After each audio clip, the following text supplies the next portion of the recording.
Hi everyone, this is Rob from the Geek Show podcast network. We're back at Sunnycon 2017 and I'm talking to Nikki Kidura, who's done some amazing artwork and a manga. Yes, it's my own manga. I started last year. So tell me more about your artwork. What kind of inspires you to do all of this? Mostly video games and anime, to be honest. As you can see, half my stall is basically Fire Emblem fan art because I love it to bits. So you're a big Fire Emblem fan? Yes. What is it about Fire Emblem that you like so much? If it's about the game, then I like the tactical side of it, and it's a role-playing game too. And so yeah, it's just great, and I really love the characters in it as well. And there's so many of them, and there's so many of them to love. So I just love drawing them. Okay, so I mean, your art style is very manga, anime inspired, obviously. Yeah. But how long did it take you to learn your particular style? I don't know. The style just sort of came to me as I was painting and practicing. I don't know how to describe it. It just comes to you. The style, I mean. Okay, so tell me more about the manga, Swordless. I had a flick through it yesterday. Oh, wow. And I have to say, I am seriously impressed. I love manga. I do a show about comics and manga as well, and I absolutely adore manga. And I think that the Western world has a lot to learn from it. But I love your art style. Thank you so much. It's probably the closest I've seen anybody in the West come to an actual proper manga style. Oh, wow.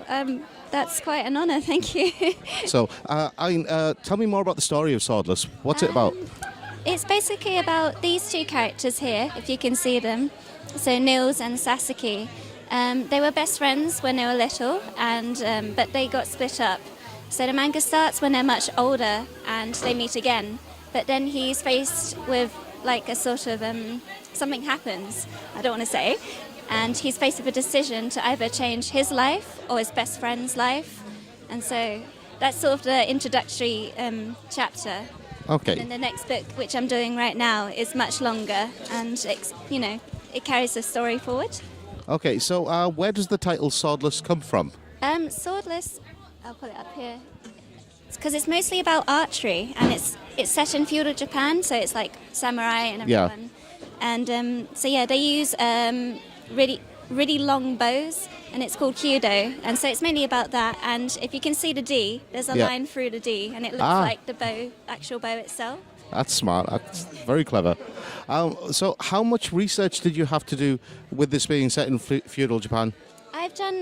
I've gone to classes like Kenjutsu, where I've learned about samurai swordsmanship, and I've also gone to Kyudo sometimes to practice that, and I put that on my Instagram sometimes. Oh, fantastic. And I've just researched going to Japan as well, and been to shrines and looking at where they practice and stuff, and just Google as well.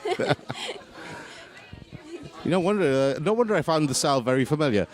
You put in as much effort as the normal manga creators over in Japan. Well, I just really wanted to focus on it, just really make it quite accurate. So I wanted to go and experience these things myself and see what it's like, because my characters, one of the characters just tries Kyudo for the first time, and I've never tried it. So I thought I'd try and do that and put my own experience into the manga.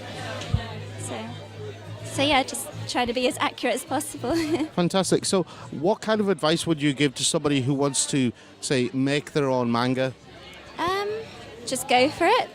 If they have a story in mind, don't spend a year, just go for it.